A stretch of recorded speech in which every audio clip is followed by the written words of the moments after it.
Devon Labour Briefing was a magazine established in Exeter, England, in 1984 by left-wing Labour Party members modelled on London Labour Briefing. The origins of Devon Labour Briefing. Exeter Labour Briefing, the forerunner of Devon Labour Briefing, established 1984, was founded in the autumn of 1983. One source of support was the left wing of the Exeter, Pennsylvania, St. David's branch of the Exeter Labour Party. Following the banning of articles critical of the party in the branch newsletter, left-wingers decided to set up a publication independent of the party. A key source of support was Exeter University Labour Club, several of whose members became active participants.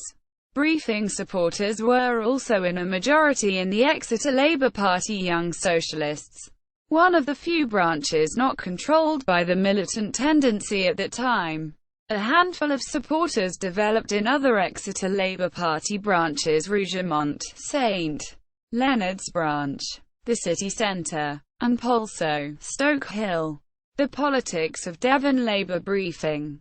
Though Devon Labour Briefing was associated with a London-based national organisation, the focus of its politics was very much the Exeter Labour Party.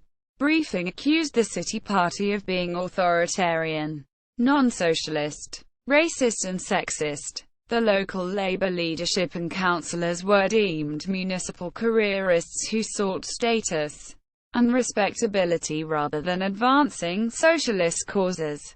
These intra-Labour Party themes featured prominently in the magazine.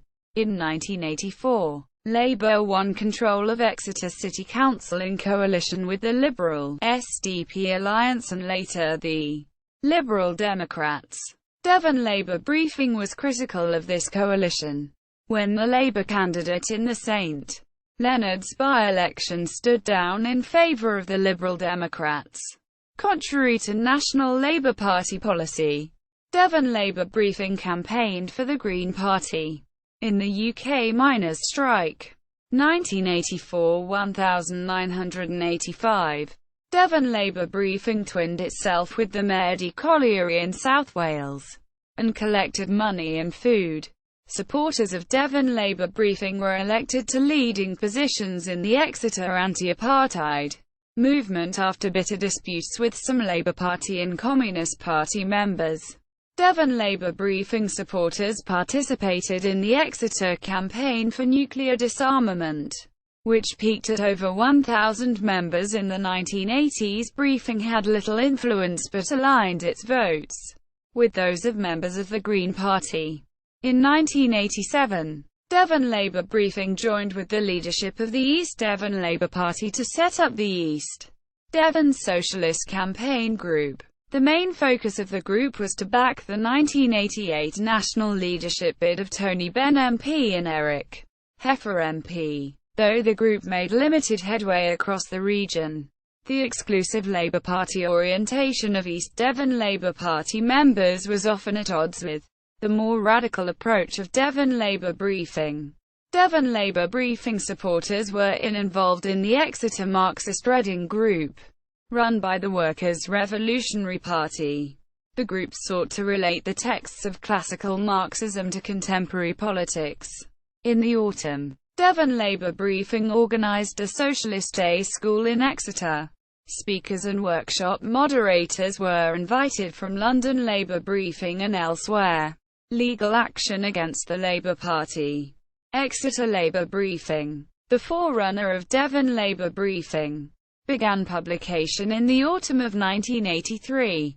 The leadership of Exeter Labour Party almost immediately took disciplinary against the publication, on the grounds that the magazine might be confused with an Exeter Labour Party publication. The dispute was temporarily resolved with the magazine being renamed Devon Labour Briefing, following the intervention of Tony Benn MP, a member of the National Executive Committee. In 1985, the leadership resumed disciplinary action against the editors of the magazine on the grounds that the magazine was prejudicial to interests of the party. The leadership interrogated 5 writers and 3 were recommended for expulsion from the Labour Party, before the management committee of Exeter Labour Party could decide the issue. The 3 obtained a High Court injunction stopping the expulsion process, as the whole expulsion process seriously breached the rules of natural justice. After initially stating that they would contest the action, the Labour Party withdrew from the case, making them liable for court costs. In 1987, Exeter Labour Party again began disciplinary action against one person involved with the magazine, through the newly formed Labour Party National Constitutional Committee. After a day-long hearing in Exeter, the contributor concerned received a formal warning but was not expelled. The William of Orange celebrations 1988. In 1988, the Labour-controlled Exeter City Council, in collaboration with the William and Mary Centenary Trust, planned to celebrate the so-called Glorious Revolution of 1688 on the grounds that Exeter was the first English city in which William III of England set foot. The National Front, the Orange Order and other right-wing groups announced that they too would participate in the celebrations. Devon Labour Briefing opposed the celebrations inside the Labour Party on the grounds that William of Orange was a symbol of Protestant supremacy in Northern Ireland, that the Glorious Revolution did not involve working people, and that the celebrations were acting as a magnet for the extreme right. Although Devon Labour Briefing and other left-wingers won the vote in Exeter Labour Party, the City Council persisted. Key invited figures such as the historian Christopher Hill, however, backed out of the celebrations. The events of 1988 saw the launching of Exeter Anti-Fascist Action, affiliated to Anti-Fascist Action nationally, and included supporters of Devon Labour Briefing and the Workers' Revolutionary Party, as well as other independent socialists and anarchists. The demise of Devon Labour Briefing. After Labour's defeat in the 1987 general election, Neil Kinnock, leader of the Labour Party, began a policy review, which sought to change Labour Party policies, e.g., abandonment, unilateral nuclear disarmament. Labour Briefing was facing defeat and marginalisation. In the summer of 1989, Devon Labour Briefing supporters ceased to play a role in Exeter Labour Party, either through defeat in internal party elections or through resignation. The majority abandoned active party politics. A minority joined the Workers' Revolutionary Party and later the Socialist Alliance.